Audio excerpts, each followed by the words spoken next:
Hi everyone, Joe and I here again to talk to you this time about something that underlies the skill of coaching. So you'll hear about different learning styles and preferences. And as a coach, one of the things that you try to do is to understand your client's or model of the world. And in understanding your client's model of the world, you try to make sure that you're talking directly to your client's needs as part of your coaching. And one particular one that we're going to talk about today is the preferential representational system, which is a preference for whether you process visual, auditory, kinesthetic, olfactory, and gustatory. So what things that you see, things that you hear, things that you feel, things that you smell, and things that you taste. But in coaching, predominantly, you're looking at visual, auditory, and kinesthetic. So things that you see, hear, and feel, and using language to try and meet their needs as a coach. So that's what we wanted to bring to you today, with just some thoughts and tips and reflections on how you would A, understand what your client's preferred system is, and B, how you might meet it. So there we go. So where do you want to start, Joe? I think the best place to start as a coach is with your own preferences and being aware of the language that you use, which is a really good place to go to work out, am I a visual thinker? Do I talk in terms of, I see what you mean, I'm going to go and see what I want for lunch, some of those obvious terms. Or if I'm somebody that is more auditory, I might be saying things like, oh, I can hear my tummy rumbling, or oh, I've got that theme tune in my head. This is just like, that. Or whether you're somebody that is more kinesthetic, so would say, oh, I feel like it's time we wrap this up, or that kind of thing. So first of all, start with your own preferences and an awareness of that. And Then sorry, Joe, just to interrupt you there, I realised I missed one out, which is an auditory extension on digital. auditory, which is auditory digital. And auditory digital is your self-talk.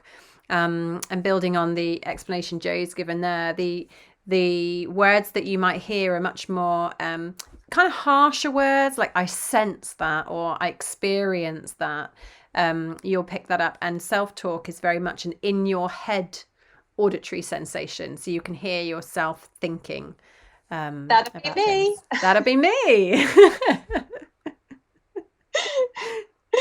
So anybody watching this, that recognizes that. But I'm also high on visual, like any of these things. I don't like to people to be boxed into different things. This is all about flexibility. So our responsibility as a coach is to be able to flex to flex the language that we use so that we can build rapport and trust with our clients, so that they feel that we are meeting them and understanding their model of the world. And if they are, so when you're thinking about exercises, for example, that you might use to help your client work through particular challenges that they've got, if you've got somebody that has a visual preference, you're going to think about the ways of working with them. So you might get them to draw things out or draw things out for them, as well as using different types of language for them.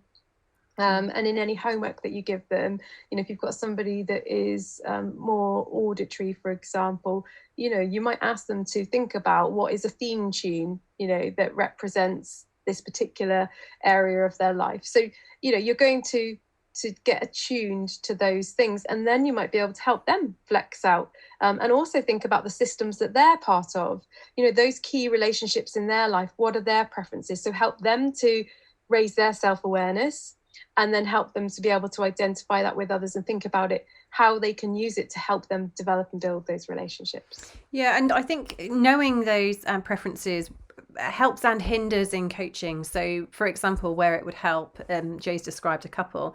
I remember quite vividly working with a client who had a very low preference for kinesthetic. And so whenever I asked questions about how do you feel about that, it's very, very difficult for this client to answer that question. Whereas if I was to ask, like, So what can you see yourself doing in this situation? They'd be able to access that very easily. But then the flip side of that is asking the client how they feel about the situation when it's not their preference helps them to extend that range and get in touch with those other senses. So it's where you choose to use it, where you choose to use the mismatch. So if you're trying to help a client to, access new resources and think through a topic, and you want them for it to flow easily, but if you want to challenge them, that's where you might use mismatching. Yeah, and I think that's the key, really. It is the mismatching. In many ways, the matching is easy if you know what your preference is and their preference is. But if a client comes to you and they want to develop the ability to influence others, this is a good area to start in, perhaps.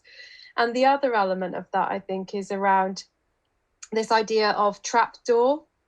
So if I had a client, as Zoe described, that didn't really want to talk about how they felt, if that was my first question, then that would be like a trapdoor. They might fall through that trapdoor, and it might be very difficult to bring them back into the session, because they might kind of go into what we might call a realm. If I met them where they were at, then I would be able to take them to the other place.